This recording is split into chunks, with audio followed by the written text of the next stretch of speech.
O Evangelho segundo o Espiritismo, capítulo 1. Não vim destruir a lei. Parte 2. O Espiritismo 5.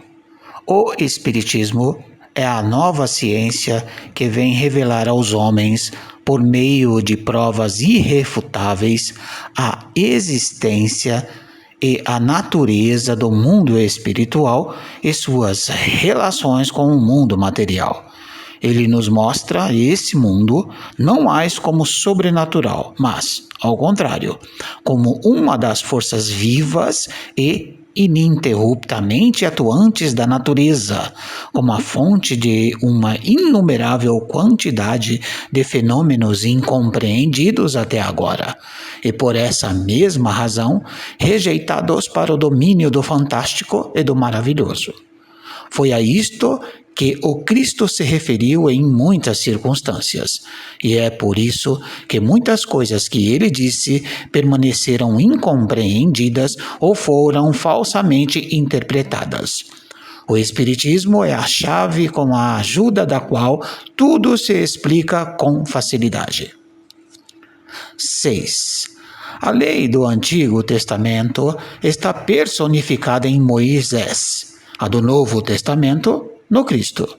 O Espiritismo é a terceira revelação da lei de Deus, mas não está personificado em ninguém, pois é produto do ensinamento dado, não por um homem, mas pelos Espíritos, que são as vozes do céu, em todos os pontos da terra, e para uma incontrolável multidão de intermediários.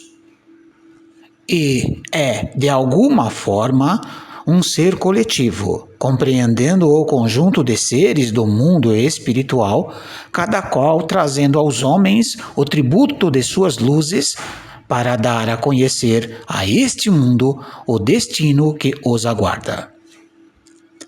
7.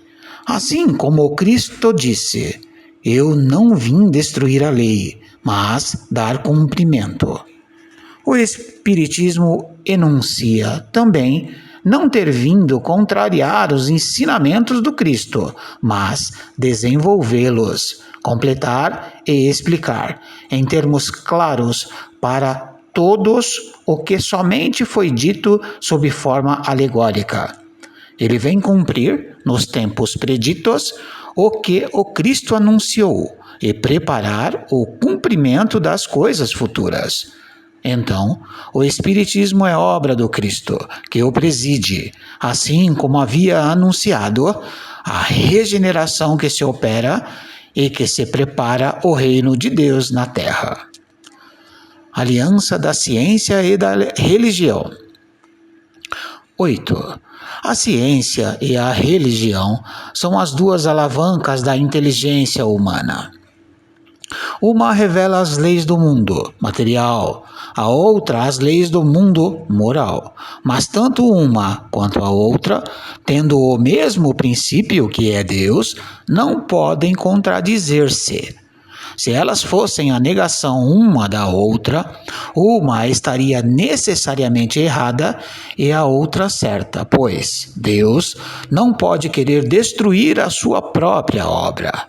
A incompatibilidade que se acreditou existir entre estas duas ordens de ideias provém de uma falha de observação e do excesso de exclusivismo de uma e de outra parte. Daí, o conflito que deu origem à incredulidade e à intolerância.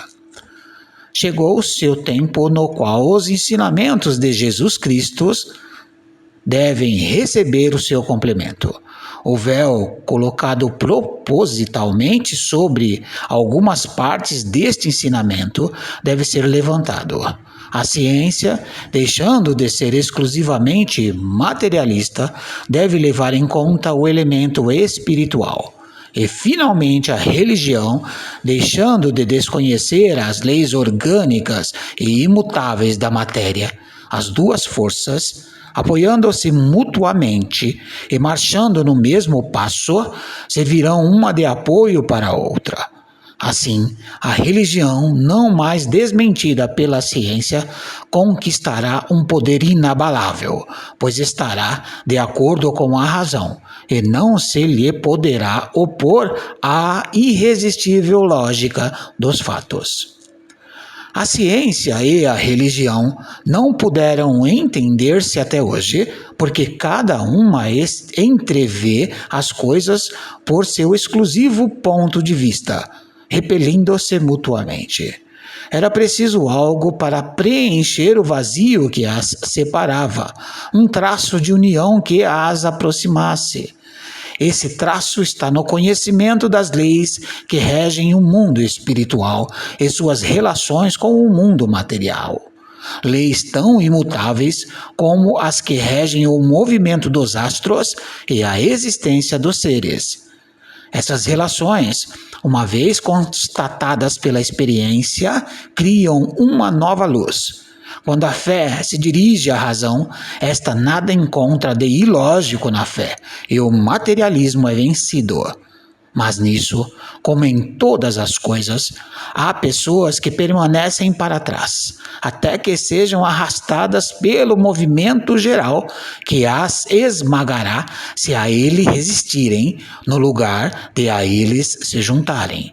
É toda uma revolução moral que se opera neste momento e para a qual os espíritos trabalham. Depois de ser elaborada durante mais de 18 séculos, ela chega ao seu cumprimento e marcará uma nova era para a humanidade. As consequências desta revolução são fáceis de prever. Ela deve produzir inevitáveis modificações para as relações sociais, contra o que ninguém tem o poder de se opor, pois estão nos desígnios de Deus e são o resultado da lei do progresso, que é uma lei de Deus. Instruções dos Espíritos. A nova era. Um espírito israelita. Mulhouse, 1861.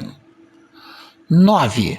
Deus é único e Moisés é o Espírito que Deus enviou em missão para que ele fosse conhecido não só pelos hebreus, mas também pelos povos pagãos.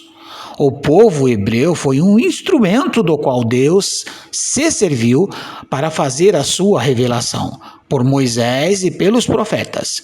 E as vicissitudes deste povo serviram para abrir os olhos dos homens e fazer cair o véu que lhes ocultava a divindade. Os mandamentos de Deus, dados por Moisés, trazem o germe da mais ampla moral cristã. Os comentários da Bíblia reduziam-lhe o sentido, porque, colocados em ação em toda a sua pureza, não teriam sido então compreendidos. Mas os 10 mandamentos de Deus nem por isso deixariam de ser o brilhante frontispício da obra, o farol que haveria de clarear a estrada que a humanidade deveria percorrer. A moral ensinada por Moisés era apropriada ao estado evolutivo em que se encontravam os povos chamados à regeneração. E esses povos semi-selvagens, quanto ao aperfeiçoamento de suas almas, não teriam compreendido que se pode adorar a Deus sem holocaustos e sacrifícios, nem que se pudesse perdoar a um inimigo.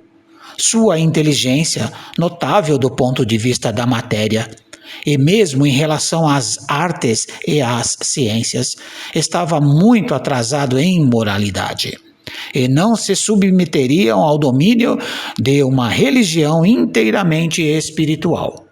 Era preciso uma representação semimaterial, tal qual oferecia a religião hebraica à época. Foi assim que os holocaustos falavam aos sentidos, enquanto as palavras de Deus lhe falavam ao espírito. O Cristo foi o iniciador da mais pura moral, a mais sublime, a moral evangélica cristã, que deve renovar o mundo, aproximar os homens e torná-los fraternos. Moral que deve fazer fulgurar todos os corações humanos a caridade e o amor ao próximo, e criar entre todos os homens uma solidariedade comum.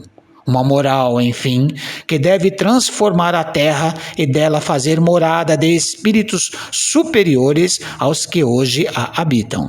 É a lei do progresso, à qual a natureza está sujeita, que se cumpre, e o Espiritismo é a alavanca de que Deus se serve para fazer avançar a humanidade.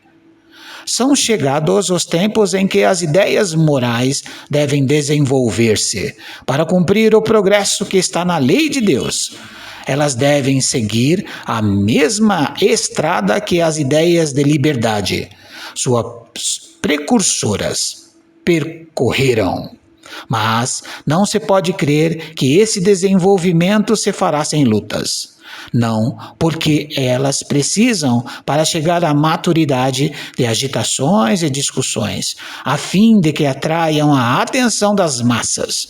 Uma vez despertada a atenção, a beleza e a santidade da moral tocarão os espíritos, e eles se ligarão a uma ciência que lhes dará a chave da vida futura e lhes abrirá a porta da felicidade eterna. Foi Moisés quem abriu o caminho. Jesus continuou a obra. O Espiritismo a concluirá. Muito obrigado.